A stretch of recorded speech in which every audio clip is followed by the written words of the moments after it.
Et qu'est-ce qu'il va faire par la suite? Qu'il s'accorde la corne précisément ici parce que la bête a 10 cornes. Mais on dit par la suite que les 2 cornes, dans Daniel 7, que les 3 cornes la furent arrachées et l'une a poussé. Et la corne qui avait poussé pour remplacer les 3 avait des yeux derrière et une bouche non, pour parler, qui parle avec arrogance. Il s'agit ici de l'Antichrist. Mais quand l'Antichrist paraîtra, la Bible nous dit qu'il foulera la vérité. Il abattra la vérité. Il combattra la vérité pour l'abattre. Donc cette bête n'est bien que le suscement de l'ordre mondial. Et cette corne qui combattra la vérité jusqu'à pour l'abattre, c'est l'Antichrist. Et c'est ce qu'il va faire. Donc, nous faisons déjà face à ces combats. Dès le jour, bon, dès le moment où nous sommes entrés déjà dans le 21e siècle, tout a été déjà changé. Même la parole de Dieu ne se prêchait pas comme avant.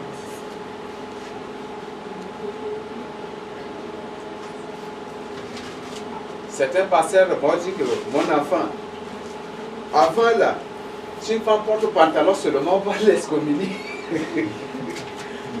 Mais aujourd'hui, si tu tentes d'excommunier une femme qui porte le pantalon, tu auras tous les problèmes.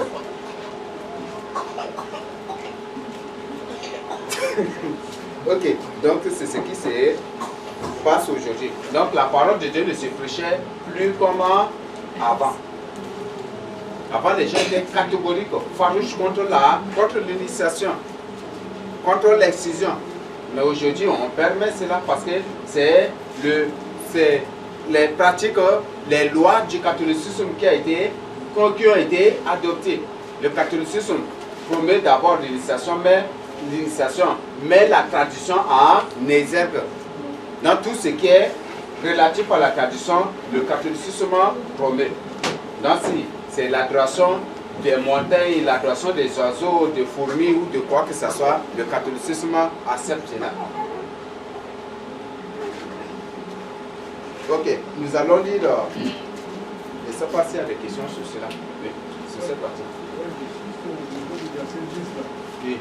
Hier, c'est le vent jusqu'à la nuit des cieux. Je voudrais savoir quelle est la nuit des cieux dans la vie de l'Église ici. C'est la nuit des anges mais la nuit de l'éternel des armées même. La mort va se dire jusqu'à la nuit des cieux tout à fait. L'armée des cieux, la Bible parle de beaucoup plus des étoiles, mais cette bête est sortie de la mer, n'est-ce pas? Et cette bête va faire tout pour contrer les esprits de l'air aussi. Et les armées de cieux, la Bible dit que nous sommes en une multitude d'anges, non? C'est que Hébreu 12 nous dit. C'est Hébreu 12 même, non? Donc il ne s'agit rien que de ces anges-là qui viennent toujours à nos renforts, qui viennent toujours pour nous défendre. Donc l'Antichrist se réveillera et lui-même il va combattre cela. Il va combattre ces anges qui seront envahis. C'est la même chose aussi qui était arrivée au temps de Daniel, c'est même avec Daniel aussi. Quand il priait au système de l'ordre mondial babylonien, quand Daniel priait, les démons tout fait pour que sa prière, pour que qu'il n'obtienne pas la réponse à sa prière.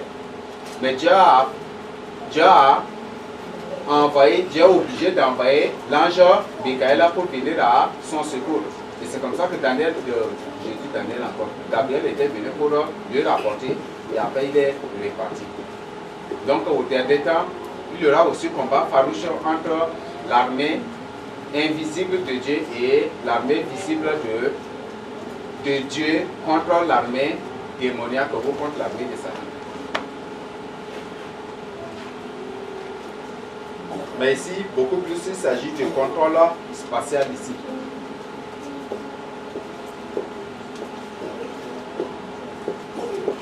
Ok, je ne sais pas s'il y a d'autres questions. Oui. Au verset 11. Il dit, il lui enleva le sacrifice perpétuel. Je comprends pas. Le sacrifice perpétuel, quand le temple sera reconstruit, et le sacrifice sera rétabli. Et l'Antichrist va venir pour abolir le sacrifice. Et lui-même va se proclamer Dieu, tel que le livre de 2 Thessaloniciens 2 nous dit, c'est ce que nous allons lire par la suite aussi. Donc le sacrifice des animaux qui ont été abolis depuis sera rétabli bientôt. Quand le troisième temple sera reconstruit. Oui. Justement, par rapport à ça, quand le troisième temple sera reconstruit, il y aura le sacrifice perpétuel des animaux. Et puisque Christ est déjà le sacrifice pour nous, est-ce que nous, chrétiens, avons encore intérêt de prier pour la reconstruction du troisième temple des Juifs ou bien non, puisque s'ils reconstruisent, comme si nous reconstruisons.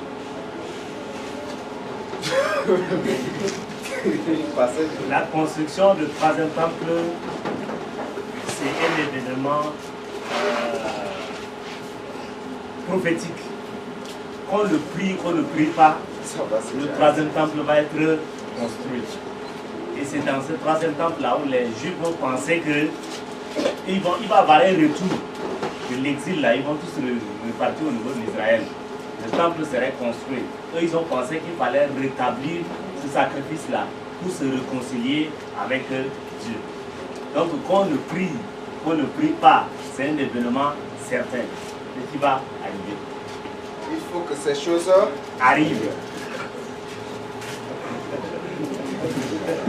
Donc, au lieu de prier, Pourquoi? Pour que le temple soit reconstruit. Donc, ce qui veut dire qu'ils ont hâte que la fin du monde arrive. C'est ça ce que ça veut dire. ok, tous les Juifs ont cette conviction que s'ils reconstruisent le troisième temple, le Messie reviendra. Et c'est eux qui vont gouverner le monde entier. C'est pour cela qu'ils se précipitent jusqu'à présent.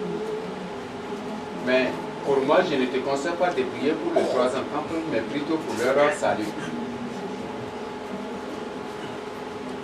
Ok. S'il n'y a pas autre chose.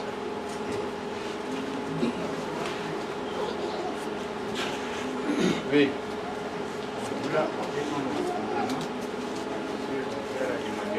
Si tu peux élever là-bas. La reconstruction du troisième temple fait partie des événements très importants qui marquent les saints qui vont passer de notre Ceux de là-bas veulent écouter aussi. Bon, il disait que la reconstruction du troisième temple fait partie des événements qui vont marquer des étapes de lecture de ceux qui vont arriver avant que le Seigneur puisse arriver. Donc, c'est vraiment très important, ça marque beaucoup de choses. Ok. Le troisième temple, beaucoup disent que c'est le plus grand des malheurs qui viendra. Et beaucoup ne veulent pas que le troisième temple soit construit. Parce que quand le temple sera reconstruit, commenceront aussi des événements terribles sur l'humanité. Et quand le temple sera reconstruit, c'est dans ce temple que l'Antichrist va exiger la toute première adoration avant de répandre sur le monde entier, dans le monde entier. Donc c'est ce qui va se passer. Ok, nous allons lire 2 Thessaloniciens 2, du verset 9 à 12, et la deuxième personne nous lit du verset 13 à 17 aussi. Qui va nous lire? Lesquels qui vont nous les lire? Je désire une sœur et un frère. Ok, je prends Daniel. Celui-ci. Ici, c'est le diminutif de Lucifer et c'est pas bon. Ok, si tu peux demander que le Saint te Révèle ton vrai nom, ça va beaucoup t'aider. Oui. L'apparition de ces impies s'opéra par la puissance de Satan, avec toutes sortes de miracles, des signes et des prodiges mensongers, et avec toutes les séductions de l'iniquité, pour ceux qui périssent, parce qu'ils n'ont pas reçu l'amour de la vérité pour être sauvés. Aussi Dieu leur envoie une puissance d'égarement pour qu'ils croient au mensonge, afin que tous ceux qui n'ont pas cru à la vérité, mais qui ont pris plaisir à l'injustice, soient condamnés. Voilà, l'apparition de l'impie. Il s'agit de l'antichrist. Donc, c'est fait là par beaucoup de miracles. Par beaucoup de miracles. Aujourd'hui, ils ont tout créé déjà. Ils ont tout créé déjà pour créer, même aussi inventer, présenter des choses dans l'air, dans l'atmosphère pour tromper les gens. Et ça me permet de comprendre que le feu que le pape fera descendre du ciel, ça serait un feu qui sera envoyé par un satellite. C'est ce qu'ils vont faire. Tout sera programmé ce jour-là. Parce qu'ils ont fabriqué des satellites qui leur permettent de détruire des maisons qui se trouvent pour envoyer de feu des... Je ne sais pas quoi, c'est très scientifique. Mais ils ont créé ces satellites-là de destruction. Et c'est certainement ce que le pape fera. Bientôt, vous allez voir. Le pape va réunir beaucoup de gens. Il va faire tomber le feu du ciel. Et c'est un satellite qui va envoyer ce feu-là. Et les gens disent, oh, ça c'est Élie là. Parce que c'est Élie qui a évoqué le feu, non? Et le feu est descendu. Les gens vont dire, voilà, ça c'est Élie là. Voilà, ça c'est vraiment c'est le Messie. C'est Élie là qui est venu. Et les gens vont se soumettre, vont s'incliner devant lui pour l'adorer. Et c'est ce qui va se passer bientôt. Des prodiges et des prodiges. Mais ce sont des choses mensongères. C'est ce que la Bible nous dit. Donc c'est pour dire que ce ne sont pas des choses naturelles, mais c'est des choses truquées, trompées, des choses créées, inventées pour tromper des gens à travers des machines. Je peux même dire qu'il y a plus de bombes atomiques sur la Lune que sur la Terre. C'est ce qu'ils ont fait. Il y a plus d'armes destructives dans l'air que sur la Terre ici. Dans le but, c'est de contrôler l'humanité. Combien de satellites dans l'espace? Souvent, quand je reste là, je vois la position, je vois la Lune. Une fois que la Lune, au fur et à mesure, la Lune ne fait qu'être saturée par les armements qui s'y placent. Ils ont installé combien de bombes nucléaires sur la Lune? Combien de choses qu'ils ont placées sur la Lune? Ils vont même étudier la forme ou l'état de la Lune d'avant et l'état de la Lune d'aujourd'hui. Et étudier, vous allez découvrir. Sous la mer, il y a des bombes partout, des bombes. Les satellites qui sont bien bagagés pour détruire l'humanité. Des choses, des vaisseaux. Combien de ces choses? Et quand on parle des vaisseaux, on ne parle pas de n'importe quoi ici. Donc bientôt ils vont se mettre à créer des choses pour avoir les gens. Et même ils ont fabriqué des choses. Je ne sais pas comment qualifier cela, mais des machines qui peuvent projeter des images dans l'espace à travers des satellites. Et bientôt ils vont faire cela pour avoir beaucoup de gens. Ils vont présenter un faux Jésus et c'est un film qui se joue dans l'espace sans écran, sans projecteur, sans quoi que ce soit, mais ça se joue dans l'espace. C'est un satellite qui est en train de manipuler cela. Et ce faux Jésus va dire, voilà, c'est moi je ne suis pas venu pour que vous m'adorez, mais adorez votre président mondial ou adorez c'est lui votre Messie. Et beaucoup de gens vont croire à cela. Et ils vont se prosterner pour adorer l'Antichrist. Du côté des musulmans, ils vont faire la même chose pour avoir les musulmans. Du côté des bouddhistes, ils vont faire la même chose pour les enfants aussi. Ils vont créer cela partout. Voilà ce qui va se passer bientôt. Et ce sont des prodiges, des miracles mensongers. Des satellites, ils ont tout fabriqué déjà. Tout. Toutes les puissances qu'ils possèdent, ils ont concrétisé ça physiquement.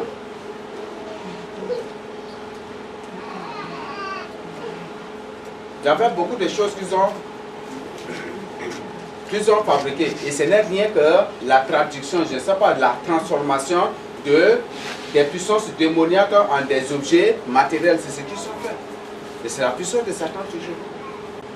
Il y a un qui a présenté aussi, il a fabriqué un habit, et cet habit, si tu portes, tu deviens invisible.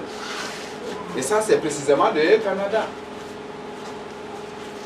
Donc, ça va leur permettre de créer des combats de l'armée ou des militaires, pour que les militaires portent, quand ils vont partir en guerre, après ils vont être invisibles et ça va leur permettre de remporter. Vous voyez ça, c'est une technologie. Ce n'est même pas la technologie.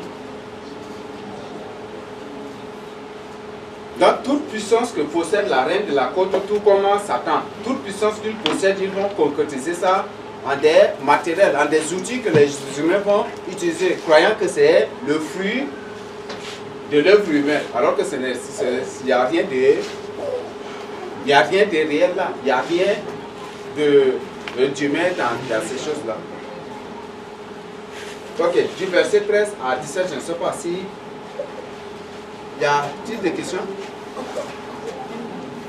Ok, donc c'est ce que la Bible nous dit, c'est pour poser une question. Oui. Parlant de l'Antéchrist et du pape, quand vous expliquez ici, c'est là où le métier de moi-même à combattre quelque chose où déjà là, le diable, beaucoup plus, tu peux aimer d'abord, beaucoup plus le diable commande et qu'on prédit la Bible pour arriver à ses fins.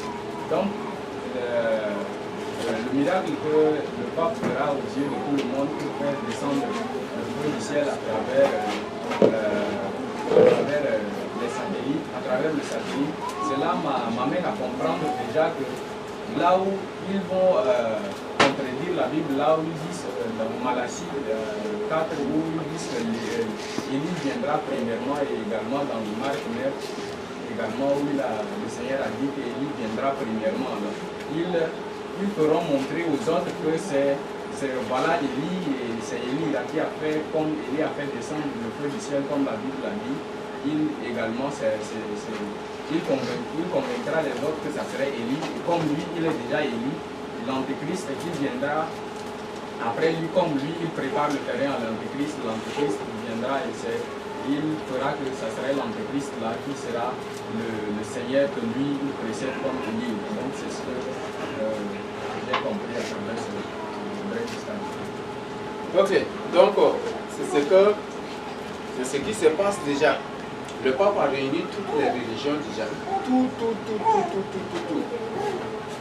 Tout est déjà sous son autorité. C'est lui qui dirige les églises et les autres religions du monde entier. Mais c'est seuls les musulmans qui sont récalcitrants encore. C'est seuls les musulmans. Et bientôt cette guerre va éclater et ça va lui permettre de rassembler tous les musulmans sous sa domination. Tous les musulmans vont se soumettre à lui. Les musulmans vont l'adorer et lui il va adorer l'Antichrist. Il va pousser toute l'humanité à adorer l'Antichrist. C'est ce qui va se passer. Et nous allons découvrir par la suite que celui qui va introniser l'Antichrist, ça serait une personne qui se présentera comme un chrétien. C'est toujours des chrétiens qui seront à l'œuvre de cela. qui vont introniser l'Antichrist comme leur maître. Mais je parle des faux chrétiens, je ne parle pas des vrais chrétiens.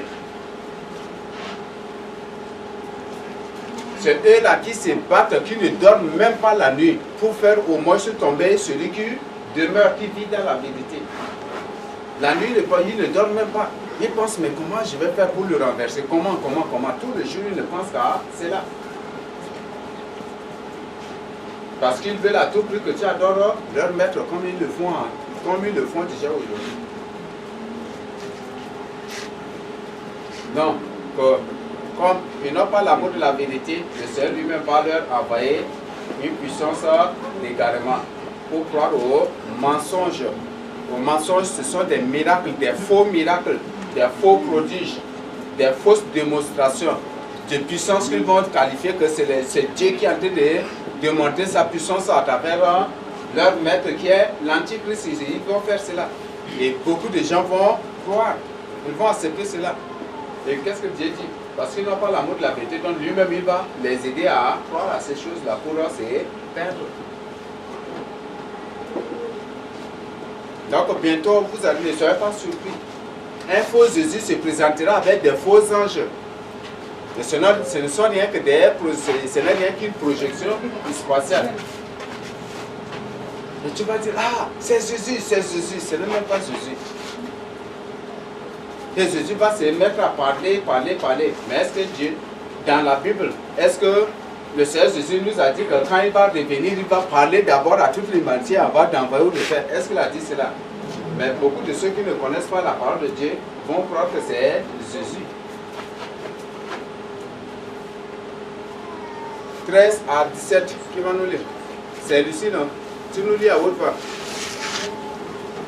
Pour nous, frères, bien-aimés du Seigneur, nous devons à votre sujet rendre continuellement grâce à Dieu, parce que Dieu vous a choisi dès le commencement pour le salut par la sanctification de l'Esprit et par la foi en la vérité.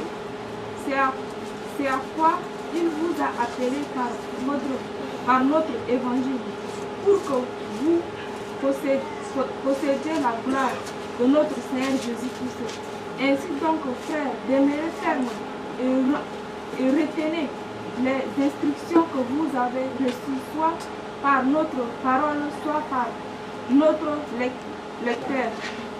Que notre Seigneur Jésus-Christ lui-même est Dieu, notre Père, qui nous a aimés et qui nous a donné par sa grâce une consolation éternelle et une bonne expérience, console vos cœurs et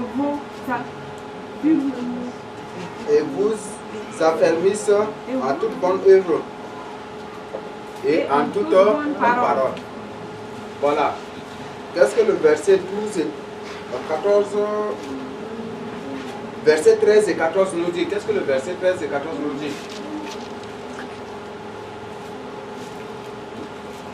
La sanctification et la foi en la vérité. C'est à quoi il nous a appelés. Qui comprend cette phrase? Dieu nous a appelés à quoi? La sanctification. À la foi dans la vérité, qui produit la sanctification. Dieu nous a appelés à la foi en la vérité. Là, si tu ne crois pas à la vérité, si tu rejettes la vérité, le Seigneur te rejette aussi. Donc Dieu veut que tu crois à la vérité. Et c'est à cela que Dieu t'a appelé. Si tu es chrétien, ce n'est pas par le fait de te faire appeler chrétien que tu seras sauvé. Tout le monde est chrétien. Même les démons qui prennent des formes humaines, ils disent qu'ils sont des chrétiens aussi. Vrai ou faux? La Bible nous dit, Jacques 2, du verset 18 à 20, que cette foi que vous avez là, même les démons ont aussi. C'est ce que la Bible nous dit, non? Cette foi que tu as là, les démons en ont aussi. Mais ce qui fait de toi un enfant de Dieu, un chrétien ou un vrai élu de Dieu, c'est parce que toi, tu fais la volonté de Dieu. Alors que les démons font leur propre volonté, font la volonté de leur maître qui est Satan. Donc ce n'est pas par le fait de t'appeler chrétien. Moi je suis chrétien, hein. Je suis baptisé en 1974 ou en 1954 et je suis aujourd'hui, j'ai fait 60 ans. Dans la vie chrétienne, voilà, j'ai fait ceci, j'ai fait cela. Ce n'est pas dans ça que tu seras sauvé. Donc ce que Dieu veut, c'est de demeurer dans la vérité. C'est de vivre dans la vérité. Une personne qui va même te dire que moi je suis ton grand-père, je suis né avant toi, je suis le papa de ton papa. Toi comme ça tu m'enseignes la parole de Dieu. Je connais la parole de Dieu. Il y a toute une théorie autour de cela. Mais ce que la vraie théorie que Dieu veut, ou la vraie chose que le Seigneur veut, c'est de demeurer dans sa parole qui est la vérité. Mais si tu ne demeures pas dans la vérité, tu ne lui appartiens pas. La Bible nous dit, c'est dans Romains 8, non? Si quelqu'un, 8-14, non? Si quelqu'un n'a pas l'esprit de Christ, il ne lui appartient pas. La Bible dit que l'esprit, c'est l'esprit de la vérité. Si tu n'as pas l'esprit de la vérité, si tu n'as pas l'amour de la vérité en toi, c'est que tu n'appartiens pas à Christ. Ce n'est pas moi qui le dis, c'est la parole de Dieu qui nous dit. Donc c'est très important de voir ce côté. Donc, soit toute parole que nous recevons, soit à travers les lettres, soit à travers les révélations, soit à travers la parole de Dieu, tout ce que le Seigneur nous révèle ou nous ordonne d'écrire, tout ce qui est dans sa parole, nous devons les mettre en pratique. C'est ce que Paul dit. Il a envoyé toujours les lettres aux différentes églises, non? C'est ce qu'il a l'habitude de faire. Et lui-même, il descend aussi pour prêcher. C'est ce qu'il faisait.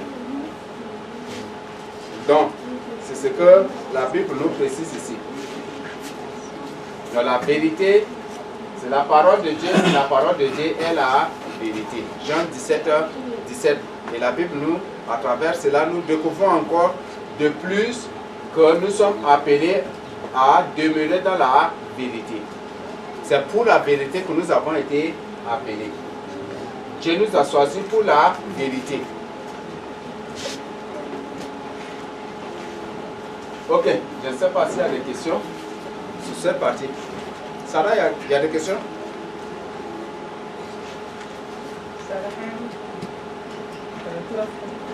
Sarah 1, tout comme Sarah 2 ou 3. Pas de questions. Essaye. Il y a des questions?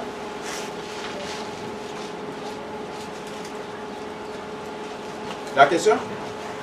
Ok. S'il n'y a pas de question, on va... Ok. Oui. Oui, dans Apocalypse 3, au verset 10.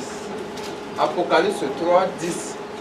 La Bible dit: parce que tu as gardé la parole de la persévérance en moi, je te garderai aussi à l'heure de la tentation qui va venir sur le monde entier pour éprouver les habitants de la terre. Précisément la 6e lettre adressée à l'église de Philadelphie. Ok. Donc c'est des choses qui arriveront. L'ordre mondial a été préparé depuis. Mais dès déjà le 20e et 21e siècle, la vérité a été complètement abattue. La vérité est foulée déjà aux pieds. Comme Dieu nous a donné le pouvoir de marcher sur le serpent, non? Le serpent, le dragon, sur le lionceau, c'est que Somme 91 nous dit non, de marcher sur les lions, le lionceau, le dragon, l'aspic. Et le Seigneur dit dans Luc 10, 19, voici je vous ai donné le pouvoir de marcher sur les serpents, sur les scorpions, sur toutes les puissances de l'ennemi. Il s'agit ici des systèmes antichrist, des systèmes qui sont contraires à sa volonté.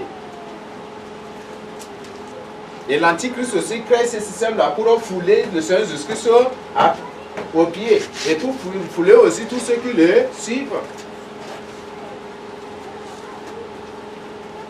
Donc il a créé ce système-là pour fouler la vérité. Et bientôt quand tu dis que moi, je ne vais adorer personne sur la terre, je ne vais adorer ni Papa, ni le président mondial, ni qui que ce soit, ni mon Seigneur, on va te prendre pour t'éliminer.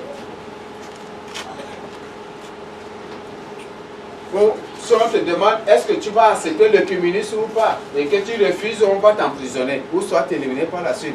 Mais on va te dire que tu es une personne défectueuse pour la société. Un grand danger. C'est ce que le pape a dit. Dans sa déclaration, il a dit que si une personne déclare qu'il est en intimité avec le Seigneur ou il entretient une relation personnelle avec le Seigneur, c'est pour dire que c'est une personne très dangereuse pour la société. C'est ce qu'il a déclaré.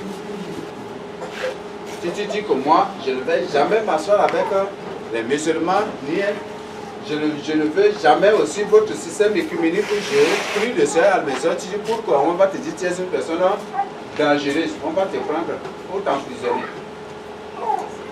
Et bientôt les camps de concentration qui sont voilés, bientôt ces camps de concentration seront tous ouverts.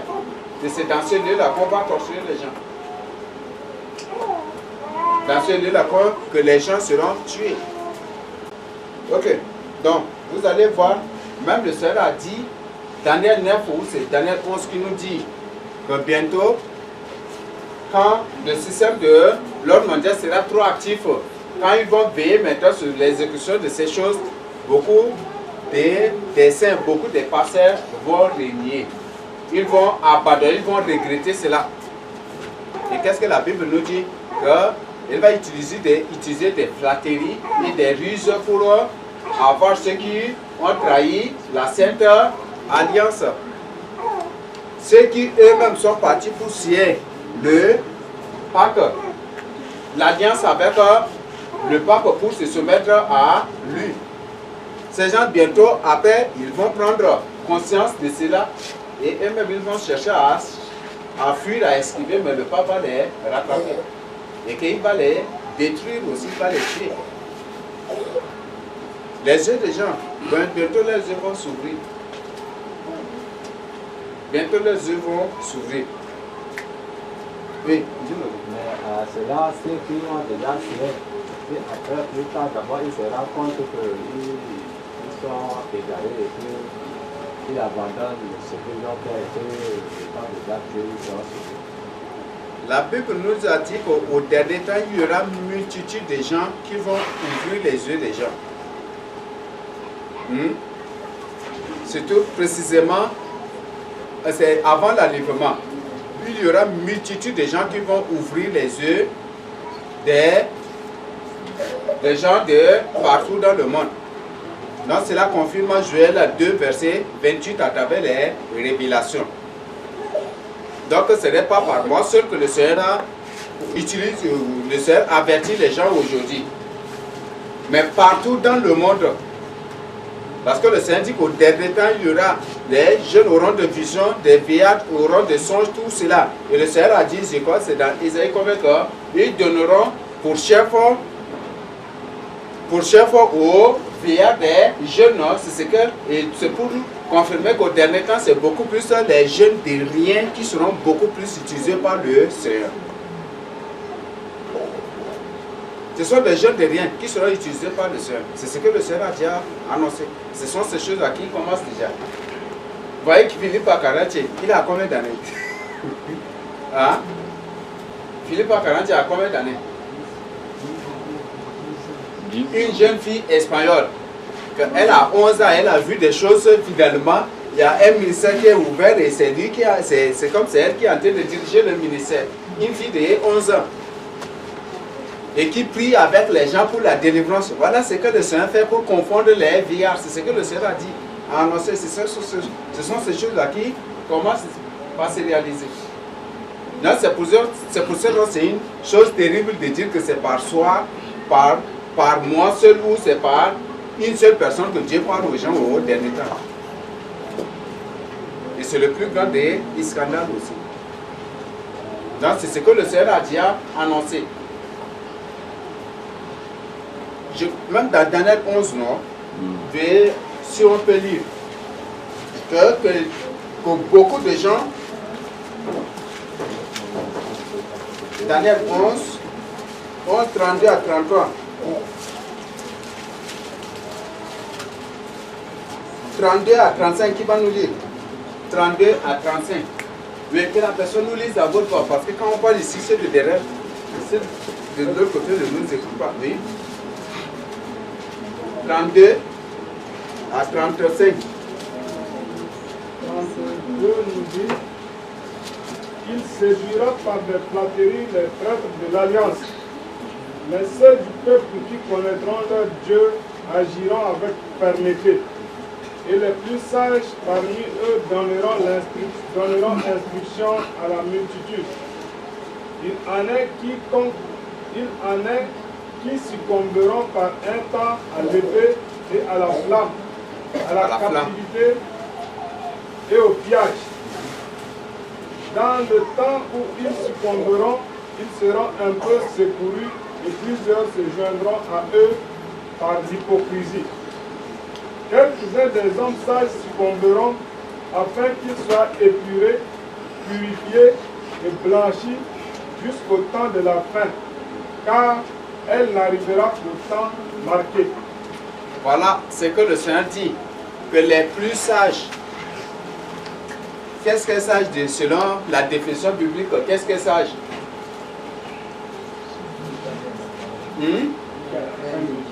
La crainte de l'Éternel est le commencement de la sagesse. C'est ceux qui demeurent dans la parole de Dieu. La parole de Dieu, c'est la vérité. C'est ceux qui demeurent dans la vérité. Ce sont ces gens-là qui vont ouvrir les yeux des gens. Le Seigneur n'a pas dit que le plus sage, hein, ce n'est pas le plus sage d'unique personne, mais il a dit des sages. Des gens qui demeurent dans la crainte de Dieu. Et beaucoup plus, ceux que le Seigneur va utiliser au dernier temps, c'est ceux qui demeurent dans la crainte de Dieu. Ce ne sont pas des gens qui mènent des vies de désordre. Aujourd'hui, une personne avec son whisky, il prend, il rit, il dit que moi aussi je veux que Dieu me parle. Mais comment Dieu va te parler? Donc, ce sont des choses que le Seigneur a déjà annoncées. Non, ce sont des choses de la fin du temps, du dernier temps. Le temps qui précède son retour pour son église. Le Seigneur a parlé des sages, il n'a pas parlé d'un seul sage ici. Et que parmi ces gens, parmi ces sages, parmi ceux qui demeurent dans sa crainte, ceux qui annoncent la vérité, qui témoignent la vérité pour ouvrir les gens, les yeux des gens sur les ruses, les séductions de l'Antichrist, que beaucoup seront décapités, beaucoup seront brûlés vifs. C'est ce que nous allons découvrir aussi par la suite. Beaucoup seront décapités, beaucoup seront brûlés vifs et certains resteront. Alors, ils vont envahir des gens encore contre eux. Et ces gens viendront par hypocrisie pour faire tout pour les faire chuter. C'est ce que le Seigneur a annoncé aussi. Il y a beaucoup de gens, certains sont au milieu de nous, mais c'est des gens qui sont envahis juste pour nous faire chuter ou pour, peut-être ils sont envahis spécialement pour leur faire chuter un élu de Dieu au milieu de nous. Bientôt, les flammes les bûchers seront allumés partout, dans les places publiques. Bientôt, le gouvernement aura du mal carrément aussi à supporter les prisonniers, parce qu'il y aura beaucoup de prisonniers. De ce qui va se passer. Ok, donc tout cela a été déjà annoncé et c'est ce qui se passe déjà, c'est ce qui se réalise déjà aujourd'hui. Donc, c'est le temps maintenant d'ouvrir les yeux. Abandon et rejet de la vérité. Nous avons l'image des gens qui sont liés, attachés aux arbres et le feu est allumé au-dessous d'eux. Pour le bébé, c'est ce que les catholiques ont fait. La même chose, là, le catholicisme ramènera. Quelle est l'armée la plus dangereuse au monde? Ce n'est ni l'armée américaine, ni l'armée russe, ni l'armée chinoise, mais c'est l'armée du Vatican. Une armée purement démoniaque, c'est des gens qui n'ont point de pitié. Les Russes au moins sont de pitié. Une personne d'une armée là. Je ne sais pas si vous pouvez après, si possible, je vais vous donner vous présenter leurs photos. Là, c'est une armée purement démoniaque et ce sont ces gens-là qui ont persécuté les premiers chrétiens. Lorsque le système papal commençait, ce sont ces gens-là que le pape les a déployés partout. Des gens qui n'ont pas de pitié, hein, ni pour papa, ni pour eux, maman, ni pour eux, qui que ce soit. Ce ne sont même pas des humains normaux. Je dis, ce sont des démons. Et c'est cette armée-là, elle est là déjà au Vatican. Et c'est cette armée qui sera bientôt déployée.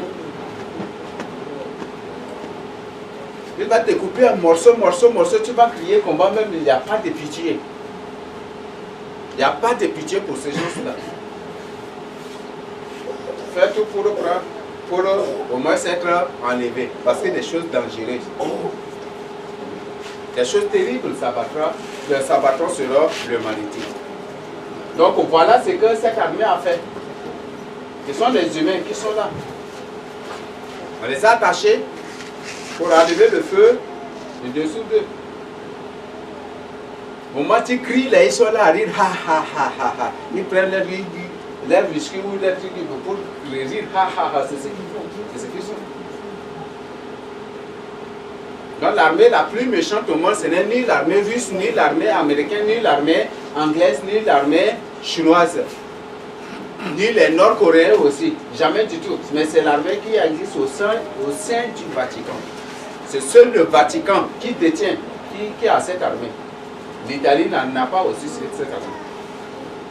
L'armée la plus méchante. Donc c'est l'armée que les gens craignent. Et ce sont ces gens qui bientôt, même dans les visions de partout, partager avec moi que c'est à Combra, c'est cette armée qui va descendre, même ici dans le pays, c'est cette armée qui descendra aussi pour combattre les gens, pour persécuter, torturer les gens. Nous allons lire 2 Timothée 4, 2 à 4. Je ne sais pas si sur la partie précédente, s'il y a des questions à poser.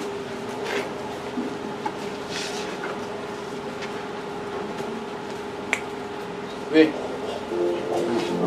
Les agents de l'ordre mondial nous qualifient, nous sommes dans la voie de l'apostasie. Les agents de l'ordre mondial. Oui. Ils disent que nous sommes sur la voie de l'apostasie. Mais j'aimerais savoir à quelle période de l'ère chrétienne les déviations de la sainte doctrine ont provoqué le début même de l'apostasie. Ça a commencé d'abord au XXe siècle. Premièrement, c'est vers le 19e. Un peu, le 19e siècle, c'est en ce moment qu'il y avait certaines révolutions. Mais dès le 20e siècle, tout a été déjà corrompu. Précisément la moitié. Du 20e siècle, je crois que ça, jusqu'aujourd'hui, on trouve que tout est corrompu. Tout est corrompu. Les gens se sont détachés du catholicisme. Le catholicisme au début avait ordonné, sous des tortures, c'est ce qu'ils ont fait. Si tu refuses de te positionner devant le pape, c'est comme ça qu'on va te brûler vif. Même si tu es le papa du pape et que tu ne veux pas te positionner devant lui, on va te brûler ainsi et vif aussi. Et c'est comme ça qu'ils ont envahi, ils ont régné sur l'humanité. Ça c'est religieusement, sur le plan religieux.